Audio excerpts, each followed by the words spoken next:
Welcome to Horror Normal. I'm Caz Van D. Thank you so much for joining me today.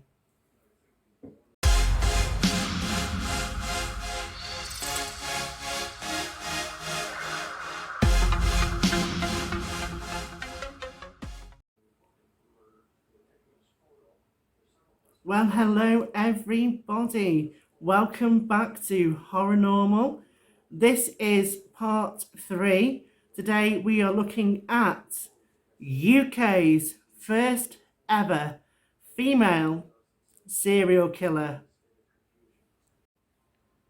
So I'd like to welcome everybody who is still with me for this journey back to the channel. Thank you so much. I want to first start off by apologising. This video is a little bit late.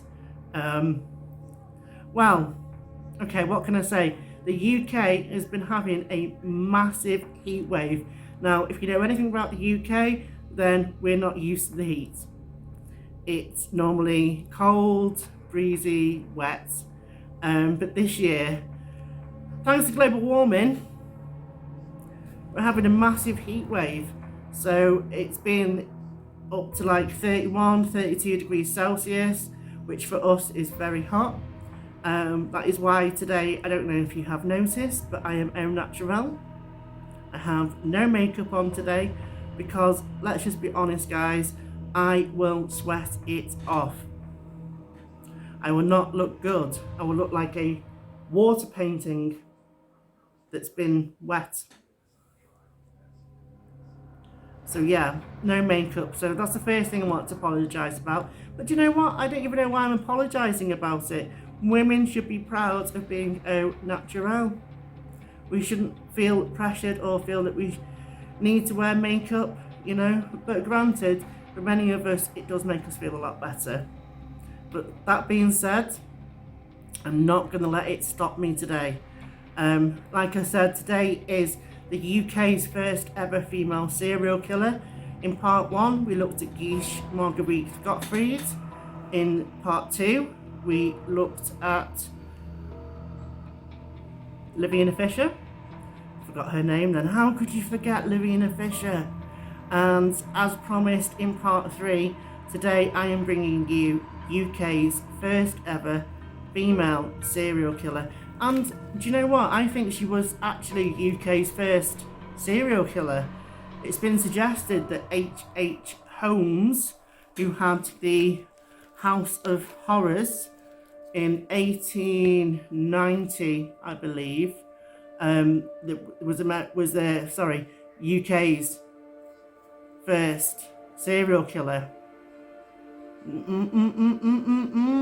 Mary Ann Cotton was a vile and evil killer, and she killed in the 1870s. So, okay. Anyway, let's delve into today's episode on Mary Ann Cotton, who murdered over 21 people before being executed in 1873. Mary Ann Cotton had numerous aliases: Mary Ann Mowbray, Mary Ann Ward, Mary Ann Robinson, due to the husbands she had over the years, and some of them succumbed to their fate by the poisonous hands of their beloved wife, Mary. Wow. Okay. She was said to be born on the 31st of October, 1832. She resided in Low Moorsley, Durham County in England. She was executed on March 24th, 1873, and she is said to be Britain's most prolific female serial killer. Wow. So, before we continue on, remember guys, if you haven't already subscribed, then please help to support my research. And if you are enjoying these mini-series, you're welcome to give me a thumbs up. Remember to subscribe and share this out on social media platforms such as Facebook, Insta, even tweet about it. Come on, get horror normal out there. If you want, you can leave me a comment down below.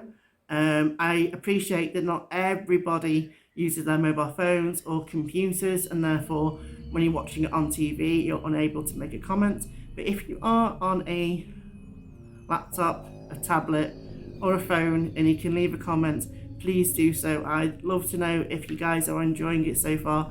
I know the small select audience that I do have said they appreciate in the series. There's a few people I'm going to give some shout outs to in a bit, so stay tuned for that. But let's get on with today's story. You're wondering what this light is? It's a sunlight. I thought it was pretty cool. The LEDs that I had broke, so I've gone for this spot sunlight. I hope you like that kind of effect. I'm buzzing off it. Just to let you guys know, this is a part 3 of a 4-part mini-series I have done on the world's first ever female serial killer, the USA and the UK. Come back as part 4. I'll be starting a new series. I think I'll be starting a new series called Paranormal or Paranoid, but do not take my word right now 100%. It is coming at some point in the future, but might be later on in the year. Might surprise you with what I bring out next. So there will be some paranormal videos coming. Obviously if we can get some spiritual activity, which I'm sure that we can. If you don't know, I did used to run a site called Diary of the Dark. I then decided that I didn't want to pursue that anymore and that I needed a fresh start. So because I love horror so much and there's a lot of horrific things that are happening in the world and I love paranormal, I thought, great, horror normal. So let's get on with it. Mary Ann Cotton killed 21 people by poisoning them. A traditional method that seems to be a common link with these women serial killers. So before I tell you this harrowing story of Mary Ann Cotton, I have a folder because I have written this because I can't remember it all, so bear with me guys. Okay, I can't leave this next woman out basically. This has to have a mention as this is a unbelievable but true story, and I just can't leave this woman out. I didn't want to do a episode just on her, but I wanted to give her a mention today. So we are in Italy. It's a beautiful country, but this harrowing true story began on a lovely summer's day. The sun was shining down on Palermo, Italy. You decide to kill your husband right before the, let me get this right, bubonic plague. Giulle, I don't know how to pronounce the name, Giulle, is it Giulle? Tofana was born in Italy in the 17th century. 17th. It was said that she helped poison over 600 men between 1633 and 1651. 600. Wow, double that. 600 men. That's shocking. Absolutely shocking. Like, wow. But let's hear the full story. She was the mother of Renaissance, to Italy's most untraceable poison, aqua Tofana. This silent killer was distributed to wives who were looking to get out of their marriages due to violence and domestic abuse. Giulle Tofana offered them this solution to poison them. She said to have assisted, over 600 deaths, all linked to poison. All linked to this aqua Tofana poison. So women of the Renaissance period were failed by the law that was meant to protect them, okay? The law offered them no protection from their abusive husbands. Girls were married before becoming women, so to speak. So they were very, very young. The women's happiness and well-being was neglected. No consideration for their thoughts or feelings, and they were subjected to marrying for more socially motivated reasons, such as wealth and society status. So they, more marry into money. These women, in my eyes, were young to marry, and eventually, after suffering so much abuse, I think you would grow to hate that person, and therefore naturally not wanting them around, so they can subject you to humiliation and suffering. Isn't that so true for a lot of domestic violence? Women attacking men, men attacking women, and if you've been subjected to that and humiliation as well, there's nothing more degrading. I think if you got the opportunity and you thought you could get away with it, you'd probably poison them too, wouldn't you? Come on, you would, wouldn't you? I know. So what exactly was aqua Tofana? And how did it manage to kill so many people?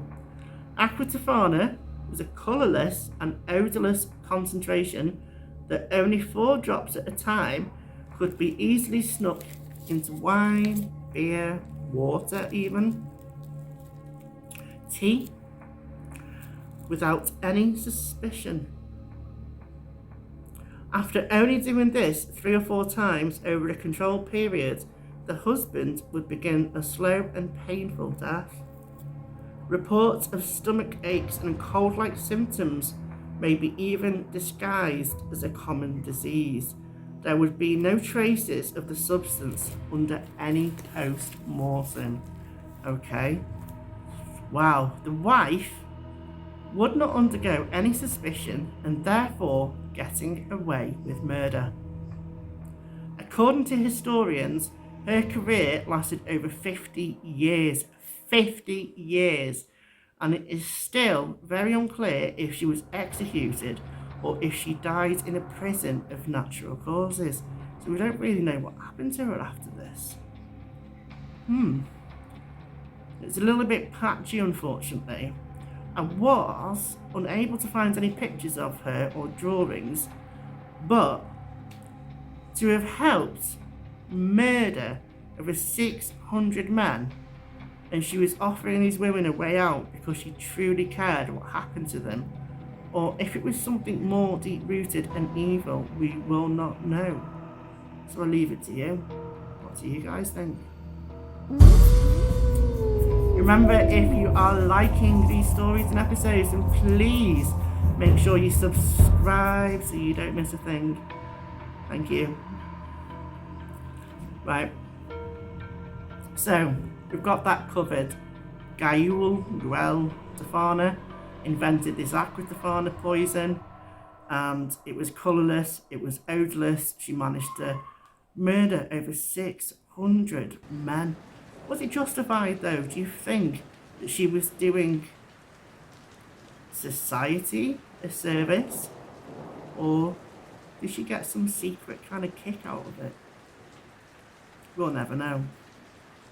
Let's carry on with today's story. Mary Ann Cotton, who murdered 21 people with poison.